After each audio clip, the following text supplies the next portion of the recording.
Now shifting our focus to Senegal. Tensions are flaring in one of West Africa's top universities over financial aid as the country is burdened with severe economic strain. Chaos erupted this morning at Cheikh Anta Diop University in the capital city of Dakar. Students could be seen throwing stones and clashing with security forces as police responded with tear gas. Several students were injured in the clashes. Reports suggest medical service were unable to keep up. Students of the university say they have had enough. They are demanding the payment of scholarships, stipends and financial aid. But more than that, they are calling for a government that delivers its promises. This isn't the first time unrest like this has boiled up. In 2023, student protests broke out at the campus, leading to the closure of the university for several months. In November 2024, a similar clash erupted between students and security forces. Their demands were scholarships to be distributed, the canteen to be reopened, and a fix of the campus sports facility. But the campus turned into a battlefield. The students hurling stones were dispersed using tear gas. Campus leaders say peaceful protests for more than a year went unheard, and this is the only way of getting any help. Just to give context, Cheikh Anta Diop is a public university. It ranks first in Senegal in terms of education. Nearly 90,000 students call its campus their home, and now many fear the unrest could spiral. Prime Minister Ousmane Sonko is an alumnus of this very university.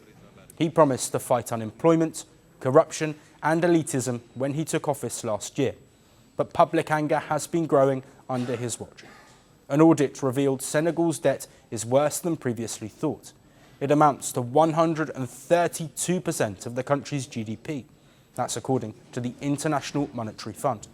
Talks with the IMF about a new financial aid programme are slow. All of this while the government struggles to contain social unrest and economic pressure.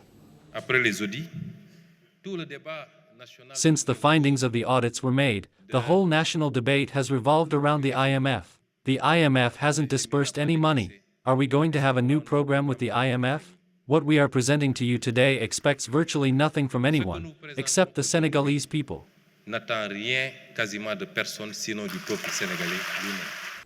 Now, Sonko outlined a 3-part programme in August. He says his goal is to shrink the budget deficit from 12% to just 3% by 2027. The first is the controlled reduction of public spending and the cost of government.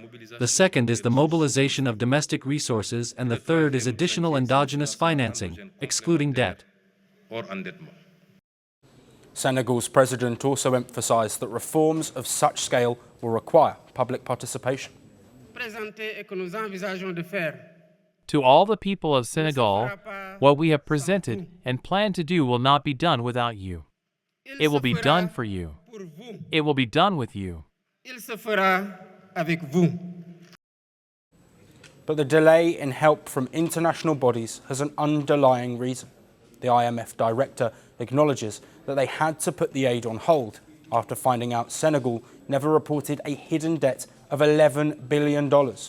Senegal asked for a program from the fund, and I can tell you they asked and we immediately responded. I met with the Senegalese delegation here. We had a very constructive discussion on what the objectives of a program could be, how to go about it, and we are dispatching a team immediately after the annual meetings to Senegal. So in that sense, we acted as soon as conditions allowed it.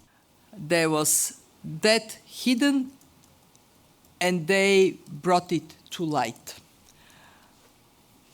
Assessing why this happened, what is the magnitude, and what to do about it took some time.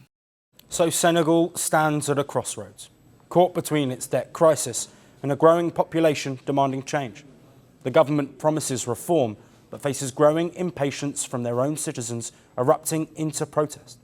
Amid the growing dissent and financial strain, will Prime Minister Sonko be able to keep his promise of bringing a change? That remains to be seen. I rose from the army with medals on my chest.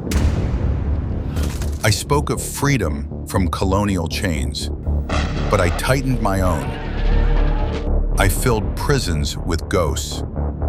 Nearly 500,000 people were butchered under my rule, and I trusted only my paranoia. I gave myself grand titles. I claimed to be Africa's strongman. History calls me something else, the dictator. Who am I?